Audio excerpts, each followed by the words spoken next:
As America's sweetheart, Ricky Nelson made millions of dollars, but he was unable to purchase movie tickets. His father owned every bit of music. Upon pleading for pocket money, Ricky was instructed to gather soda bottles for spare cash. The idealized portrayal of a family concealed a more sinister reality. Contracts that were just uncovered show how his own parents ensnared him in a scheme that destroyed both his wealth and his childhood. That isn't the worst part, though. What actually transpired in those last years before to the plane tragedy is revealed by new evidence. The truth will dispel all of your preconceived notions about the most well-known family in America. It was someone else's screenplay that he was born into. Eric Hilliard Nelson was born on May 8, 1940, in Teaneck, New Jersey. However, his name was already woven into studio contracts and practiced on microphones before he could crawl. With a baton in one hand and a vision in the other, his music father, A.Z. Nelson, had already successfully navigated the big band era. Prior to Ricky learning to stand, his mother, Harriet Hilliard, had performed on vaudeville stages and grinned on movie reels. They didn't experience sporadic fame. It was incorporated into American living rooms on a weekly basis. And via A.Z. and Harriet's exploits, their family had become the nation's first sitcom royalty by October 1944. Ricky didn't grow up in a home that echoed with knee scrapes and goodnight stories. Rehearsals, lighting checks, and pencil-marked scripts surged through it. He learned how to regulate his breathing in between verses from Harriet even before he was in preschool. He was never even sent to school by her. He wouldn't be able to sing a note without breaking until she was satisfied. Being a performer was not something Ricky requested. The routine of his mother and the ambition of his father formed him like an object being polished for a display window. His name was already on call sheets by the time he was 4. He entered the sound booth at the age of 8 to take his place as the child actor on the family's radio program. He was not questioned if he was prepared. The plan didn't include that. He was a thin, silent boy who looked ill, with skin that didn't appear to be designed for cameras and a chest that wet in the night. More often than recess, his asthma kept him in bed. He wasn't noisy or brazen. He was perceptive, slow to speak, and observing the world from behind a wall of parental scripts and studio lights. However, listeners failed to notice the sick child when Ricky and David finally performed on the music radios in 1949. They overheard jokes. Timing was heard. They heard a young guy blossoming into a natural, even though Ricky was merely following instructions in the background. In a matter of months, the show was attracting 20 million weekly listeners. At 9 years old, Ricky earned $200 every episode. Today, that would be about $4,500, but he never got his hands on any of it. A.Z. retained the funds. It's everything. Ricky received a meager allowance that hardly covered snacks. While other children swapped baseball cards, Ricky's father was exchanging his son's notoriety for investments, furniture, and real estate. Over 5.7 million currently, Ricky had $500,000 by the time he was 16. He was unable to touch any of it, though.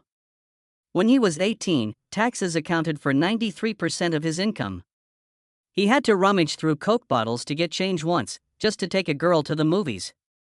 The radio program was turned into a television program after the family relocated to Hollywood in 1952. On-screen living room wasn't only a set. It resembled the actual one. However, the move to television meant even greater exposure for Ricky. He was no longer an ethereal voice. He didn't like being a public figure, a body, and a face. He couldn't walk by himself, he couldn't make friends, and he couldn't be late for anything without his father grabbing him. There were no unapproved dances, football games, or sleepovers. That's what A.Z. would say to him, "The family is your world." Ricky slipped into hiding. Not in a bodily way. Not outwardly, but inwardly. Seldom was the boy backstage the same as the happy, ideal boy on TV. He struggled with nervousness, frequently taking breaks during filming to regain his breath. Before commercials, he'd freak out. Scenes, magazine covers, wedlock advertisements, and news about adolescent heartthrobs would make him queasy. Each one felt like a mask he was unable to remove. Later on, Friends would claim that he didn't know how to be himself unless someone pointed that out to him. Across the nation, Ricky's face was plastered on bedroom walls after the show won an Emmy in 1955. With 435 episodes during its 14-season run, The Adventures of AZ and Harriet set a record at the time. From the age of 8 to his 20s, it followed Ricky. His earliest dates, crushes, and musical awakenings were all produced by it. Because everything was presented as authentic, everything felt genuine. It was different, though, off camera. Not only did Aussie direct the show, he was Ricky's music life director. Everything was filtered via a script created by someone else, including dating, money, and school. Additionally, Ricky was supposed to strike his targets. Producers concealed vaporizers just out of view when his asthma flared up. After 12-hour shootings, Harriet reminded him that the family's image came first when he started to feel exhausted. Red Skeleton was originally described as a weird little kid by his producer, but the reason for the oddness was fatigue. Later, Harriet acknowledged that Ricky's upbeat manner was frequently artificial. His ailments were not pauses. They were annoyances that needed to be addressed. When the cameras stopped, he slumped while grinning for the crowd. The money still came in. Ricky was making $5,000 a week in 1957 and 1958. In today's currency, that would be more than $50,000 every week. But none of it offered him liberation. The Cadillacs, country club memberships, and their Hollywood Hills mansion were all paid for with AZ's earnings. Ricky received an allowance of $50. He, music, once acknowledged that he had to ask permission or steal change in order to purchase anything personal. Ricky played out even in high school, not with drugs or rebellion, but with pranks and absences.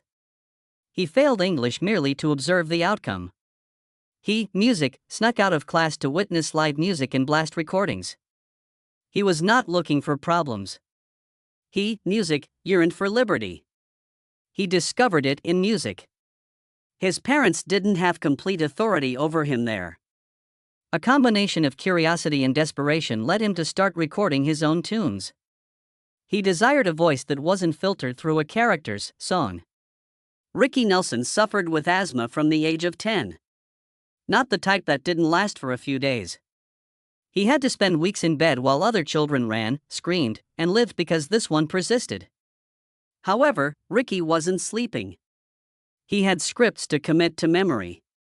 His father, AZ Nelson, described it as preparation for greatness. Ricky was missing everything: birthday celebrations, school, and the world. However, in terms of music, he was making progress. Ricky's part continued to expand along with the show and the experiences of AZ and Harriet. Illness and fame were confused. His efforts continued despite illness. Indeed, it became a component of it.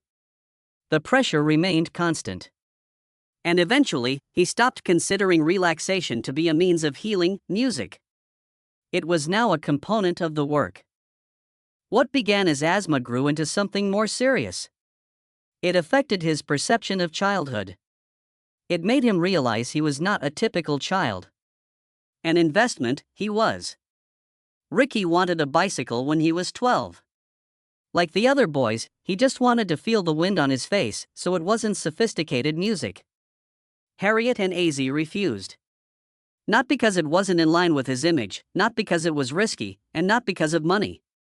They didn't want reporters or fans to take pictures of Ricky appearing too unremarkable. Ricky walked to school and to the music set, respectively, while his classmates pedaled around town. The impact of that bike, or its absence, was more than they had anticipated. Wheels weren't the issue. Freedom was at issue. He was constantly reminded of the things he was unable to have with each step he took. It was a profound emotion. It wasn't his life. His schedule, his manner, and his smile were all someone else's. Music, the taunting began when I was 14.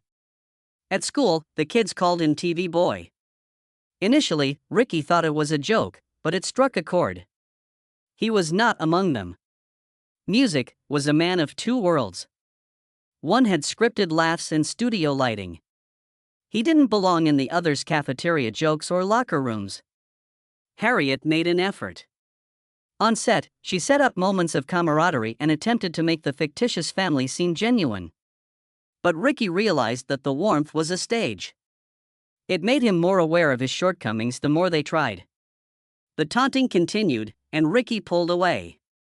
He felt more at ease acting on camera than attempting to establish a connection off of it. He was being built rather than maturing. In 16 years, Ricky Nelson earned more than $500,000. That was around $362 million in 2024. He didn't feel affluent, though. He was only given $50 a week by his parents. The others were sequestered. They claimed it was to keep him from being pampered. Ricky, however, did not feel safe. He was helpless. He once wanted to take a girl to the movies but didn't have any money, so he collected empty Coke bottles, exchanged them for coins, and used the money to purchase the tickets. He later said that it made him feel unworthy. On screen, he was a movie star. However, he was merely a child counting nickels in real life. His identity and the perception of him continued to diverge. They even controlled the dances. Ricky was not permitted to attend informal get-togethers or school parties. Chaperoned, clean, safe, and scripted was what AZ wanted. Ricky so found himself in rooms full of people his parents had approved of.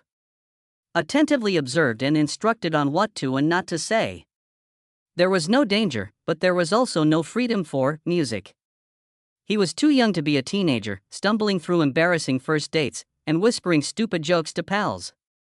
He claimed to have felt like a star but not a person at one point. Instead of giving him memories, those years provided him marketing. Then everything changed in the beginning of 1957.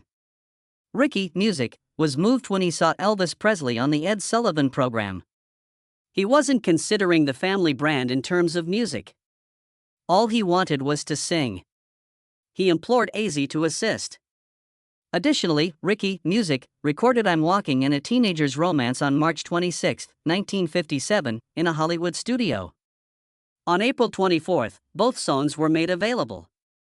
However, Ricky played them live on his family's show before they were even sold in stores. Music rushed to retailers as viewers watched the program. The music burst forth. The second most popular song was an adolescent romance. I've arrived at number 17. Ricky was more than just the quiet boy on TV all of a sudden. He was a teenage hero. Verve Records failed. They had a dispute with Music Aussie regarding control and royalties. Ricky then signed with Imperial Records in the summer of 1957. Everything changed as a result of the pact. It was nearly unheard of for a youngster to have creative freedom, yet Ricky was able to select his songs, approve the album covers, and select the musicians. On October 7, the first single, Bop Baby, was released. Before the track even reached stores, it sold 750,000 copies. In the end, it surpassed 1 million. It rose to the 3rd position on the Billboard list and the 5th position on the R&B chart. Unlike the wild energy of Little Richard or Jerry Lee Lewis, it was refined and pure. Ricky didn't tremble or scream, but he did sell. In an attempt to combine rock and tenderness, Imperial coupled the single with Have I Told You Lately That I Love You? The gamble paid off. Bop Baby was ranked number 42, music, for the year by Billboard. Soon after, he released his debut album, simply called Ricky. His original hits were combined with covers of songs like Bopping the Blues and Blueberry Hill. The record became the number 1 album. It spent months in the top 10. No longer was Ricky merely a TV son. He represented teenage rock. The combination of music and television proved to be brilliant. That was not all that AZ did. He included the songs in the performance. Just prior to its real release, one episode staged a fictitious studio recording of Start Up. Demand soared after that one, music, move. The song peaked at number 2 on the Billboard list on December 30, 1957, when it was first released. It appeared on the country and R&B charts as well. In reality, something had never been done before. A single line crossing that many. Ricky's reach extended beyond that. It had depth. Something new that would forever alter the landscape of American music was set to emerge in the summer of 1958. Billboard unveiled the Hot 100, a brand new chart. And one song rose more quickly than anyone had anticipated in a matter of weeks. Ricky Nelson's Poor Little Fool soared from number 18 to the top spot by August 4th. For 2 whole weeks, it remained at the top of both the music, best-selling pop singles chart and the Hot 100. That was something no one had ever done. Nelson appeared on television as well as the radio. He was in teenage bedrooms all over the nation. It sold more than 2 million albums before the end of the year.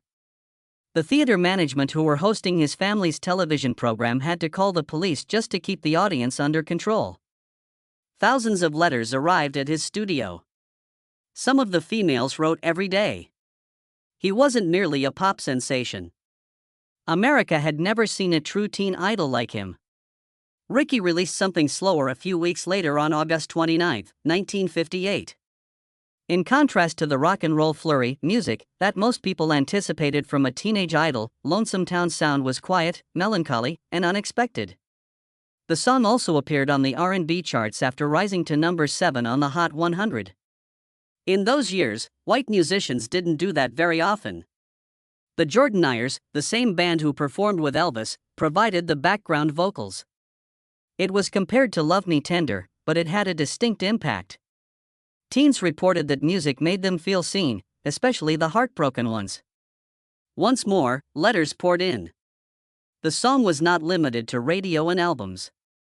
On The Adventures of Azie and Harriet, where Ricky portrayed himself, it kept coming up. Pulp Fiction gave it a second lease on life years later, drawing a fresh generation into its echo of isolation. Then 1959 arrived, a year so jam-packed with hits that there was hardly time for anything else. In that year, Ricky Nelson put out 6 singles. Music, all of them made it to the top 40. It peaked at number 4, Believe What You Say. Never Pretend to Be Someone Else, yet you made it to number 6. It is the 9th late hit. His songs were on the charts for 55 weeks in total throughout that year. Elvis was serving overseas. The focus was on Ricky. He made $5,000 per night doing concerts. They didn't want the fire to go out. New records were churned out by producers nearly every month. Fan groups blew up. Worldwide, more than 9,000 formal chapters were established, all for a youngster who was under 20. He mixed gentle ballads with fast-paced rock. Not only children were purchasing. Also, parents purchased. He had a trim figure. He was unharmed. He was all around. And then a crazy thing happened. Nelson performed live in New York in June of 1959. More than 10,000 girls attended. A few had been waiting for hours. When his performance was over, the audience erupted, yelling, shoving, and running. Police came running. In order to get him off the stage and into a car, they had to physically drag him. Girls chased it down the street, rammed on the windows, and climbed the sides. The next day, newspapers described it as a riot. Concern spread to other cities. Rock concerts started employing more security. In private, Nelson's label cut back on his public appearances. Teen hysteria was for the first time a genuine public concern. Pop music would continue to generate chaos in the future. Ricky Sings Again, his album, peaked at number 6 in the same year. Before the year ended, more than 1 million copies were sold. Sweeter Than You was the 9th most popular song. The visual that accompanied the CD was what made it unique. Ricky never called out. He did not break any guitars. He performed in front of his parents on national television, wore pressed shirts, and grinned courteously. It had a clean image. Parents believed in him. The girls loved him. Record labels began emulating it. Their goal was to create the next safe teen idol. However, Ricky had a serene confidence that seemed to be innate to him. He released Traveling Man in 1961, a song that evolved into something completely different. After peaking at number 1 on May 29, it remained there for 5 weeks in a row. Nearly immediately, over 6 million copies were sold. Originally, the song was a demo that was taken from the garbage. Its B-side, Hello Mary Lou, peaked at number 2 in the UK and number 9 in the US. Rick is 21, the record that inspired it, went viral. People were unable to get enough. Traveling Man was even a game played by sports teams. It was a worldwide phenomenon, not just a hit. Both sides of the record simultaneously charted in several different nations. Few artists had accomplished such a double achievement. He toured Europe the previous year, performing in 20 locations and drawing 100,000 admirers. Venues in Germany, the UK, and France were filled. On some nights, he gave 2 shows. Supporters rushed past the guards. As a teenager, Nelson started to lose his edge. He appeared exhausted and pallid. It moved at a terrible clip. To maintain momentum, his father, AZ, scheduled the tour. It was obvious what the aim was. Before the fame faded, capitalize on it. Ricky's face, however, was already displaying the cost. In 1962, things deteriorated. In 1 year, he put out 10 singles, music. Even for celebrities who have digital studios now, that figure is astounding. He passed out on stage in front of spectators while on a promotional tour in Hawaii. The shows continued even after doctors told him to calm down. AZ would not cancel. The fans became aware. He came out as aloof. He didn't have the same music voice. The energy decreased. There had been a change. And the radiance started to fade even as the spotlight, music, continued to follow him. Ricky received a $1 million, 20-year, music, contract with Decca Records in 1963. Everyone believed it was a very smart decision. But then came the Beatles. The style, the audience, and the sound all changed. Ricky Nelson's polished appearance felt dated all of a sudden. Even so, his single For You peaked at number 6 in 1964. However, the magic was fleeting. He was steered toward folk rock and later country rock via Decca music. Nothing rekindled the flames. The once gold-looking contract began to feel like chains. The world had changed, but Nelson, music, wanted to expand. He kept going. String Along peaked at number 23 in 1961. His Rick Nelson live CD from 1964 introduced a brand new sound. His group changed. He brought in some strong musicians. James Burton was one of them, and he became legendary. The band focused on country rock textures and harmonies. It was no longer adolescent pop. There was another thing. The future was fashioned by that. Before joining the Eagles, Randy Meisner was a member of Ricky's Stone Canyon Band in the early 1970s. The same acoustic roots influenced both Linda Ronstadt and Jackson Browne. It was built with Ricky's assistance and was named the California Sound. With Here Come the Nelsons, released in 1952, Ricky Nelson made his cinematic debut at the age of 12. It was more than just a film, it was a family event. America was given a lovely look into the real-life Nelson household through the film, which was shot at General Service Studios and was a logical continuation of AZ and Harriet's travels.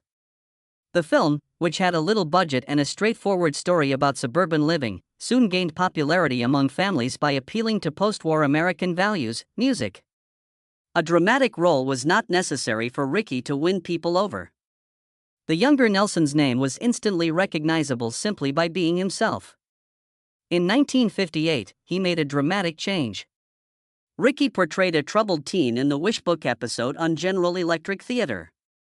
Known for its somber tone, Ricky displayed a different side of himself on the show. A year later, the actual breakthrough song was released. It was raw, emotional, and not just the kid with a guitar. He was cast as Colorado Ryan in Howard Hawks' Rio Bravo in 1959, when he was just 18. Standing next to legends like Dean Martin and John Wayne. Everybody was unsure. Would a teenage idol be able to perform in a serious Western?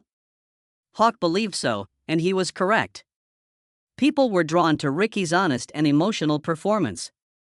He received critical acclaim for the first time, and the movie brought in $4.5 million. It became official in 1960 when he was nominated for a Golden Globe for Most Promising Male Newcomer in the music category. Pop star Ricky Nelson was more than that. He was an actor in the music industry. The following year, he played Enon, Music, Tommy Reed in The Army's Most Ridiculous Ship alongside Jack Lemmon. Filmed in Hawaii and released in December 1960, it was an eccentric World War II comedy based on the actual USS Echo. The movie brought well over $3 million for music and provided Ricky a lift. Even while some critics claimed he was still green in comparison to his singing career, his charm succeeded on screen. He was not bothered. He captivated younger viewers. In 1965, he followed that up with Love and Kisses, a musical effort produced by his father A.Z. Nelson in which he co-starred with his real-life wife Chris. The movie attempted to combine acting with music. The movie didn't do well, even though Ricky sang new songs to promote it on Shindig. It didn't cause any damage, but it was sweet. However, Hollywood had already decided. For more sinister parts, Ricky was too innocent. He was clean, innocent, and safe, and the studios appreciated that. Just 5 movie roles outside of music were given to him. Furthermore, all attempts to introduce more edgy characters were turned down. He wasn't menacing enough or gritty enough, and regardless of how genuine his performances were, the industry had stereotyped him as a teenage idol and was blind to anything else. Ricky continued to be marginalized as the 1960s pushed on with raw storytelling and anti-heroes. He was never given the dramatic, music, opportunity he was due. Movie roles diminished by the 1970s. In TV films, he played a chaperone on a Hawaiian vacation in 3 on a Date, 1978. He then played Principal Pete Kenny in High School USA in 1983. Although the charm remained, the momentum was vanished. Keeping him in the spotlight was more important to these jobs than making a return. Already his music had started to change. The Stone Canyon Band was founded by Ricky in 1969. Not just any group, though. It was a revolution. In addition to Alan Kemp, Patrick Shanahan, Tom Brumley, and Randy Meisner. He jumped into country rock before it was popular. Lightning in a Bottle was captured on their live recording from the 1969 Troubadour show. Ricky's biggest hit in years was number 33 on the charts with their rendition of Bob Dylan's She Belongs to Me. This was reinvention, not nostalgia. Old celebrity was not his savior. He was forging a new route that paved the door for groups like Poco and the Eagles. Although he was ahead of his time, celebrity is erratic. Ricky hit the stage at Madison Square Garden's Rock and Roll Spectacular 7 on October 15, 1971, sporting a purple velvet top and bell pants. He wore his hair long. He made a new sound. His first song was Country Honk, which was a country take on the Rolling Stones song Honky Tonk Women. The audience booed loudly. The poor little fool was what they wanted. They desired a 1950s Ricky. Startled, he sang one more song before exiting the stage. The criticism tormented him. However, Garden Party was born out of that painful experience. With a message he will never forget, the 1972 single peaked at number 6. You have to satisfy yourself since you can't satisfy everyone. Even if music was successful at the time, the industry had already changed. After Decca disbanded, his 1970 CD Rick Sings Nelson disappeared. When Playing to Win was released under Capitol in 1981, disco was the dominant music genre, and his progressive sound was disregarded. 2 albums that were both ruined by unstable labels and bad timing. Ricky was making an effort to keep ahead, but nobody was paying attention. The television turned into a backup. He sung Garden Party and made an appearance in Loud in 1972. In 1978, he sang in The Love Boat. Music, he gained visibility from his brief appearances, but the music industry had already shut the door. None of his songs reached the top 40 after 1972. His musical career veered into nostalgia. Memories and replays have preserved his name. The atmosphere off stage was as music, tumultuous. After she became pregnant, he married Kristen Harmon on April 20, 1963. Music, Tracy, Gunnar, Matthew, and Sam were their 4 kids. The marriage, however, was tense. By 1975, Kristen's expenses and her ongoing traveling, music, had become unmanageable. They prolonged their legal battles by accusing one another of addiction. And the divorce was finalized in 1982, over 20 years later. Ricky had to pay more than $1 million in court fees, lost custody, and was forced to pay $4,000 a month in support. Once viewed as the epitome of the American dream, his family was now in ruins. And then there was another hit. Eric Jude Crew was born in February 1981 to Georgian Crew, who claimed Ricky was the father. They had met at a resort in Playboy. Paternity was established by a blood test, although Ricky denied any participation beyond providing $400 each month. Despite Georgian's efforts to include Eric in the estate after his death, Ricky had left everything to his 4 children with Kristen. Eric was overlooked. Courts supported the will. Although he was omitted from inheritance, he was scientifically Ricky's son. Helen Blair provided Ricky with solace in his latter years. It was in 1980 that they first met. As a model and exotic animal trainer, music, she soon became his lifelong companion. She made the turmoil more orderly. Music, despite not being married, they couldn't be apart. Ricky's family was not happy, though. He thought about getting married but never did. In Texas, Ricky and Helen got on an aircraft on December 31, 1985. Even though there were indications of a heater issue, the flight was not grounded. The flames spread in midair. In the crash, Ricky, Helen, and 5 other people perished. Pilots fled. Ricky Nelson was only 45 when he passed away. Even worse was what came next. Helen was not allowed to be buried with Ricky because of Harriet, his mother. The funeral didn't even mention her. After a modest settlement, the $2 million wrongful death lawsuit filed by Helen's family was dropped. And then the drama of the estate. Legal actions between 2011 and 2020 unearthed $12.7 million in unreported royalties concealed in Sony and Old Capitol contracts. Even those who knew him well were taken aback by the music revelation. For years, Ricky had been dealing with legal and financial difficulties, yet money had been hidden.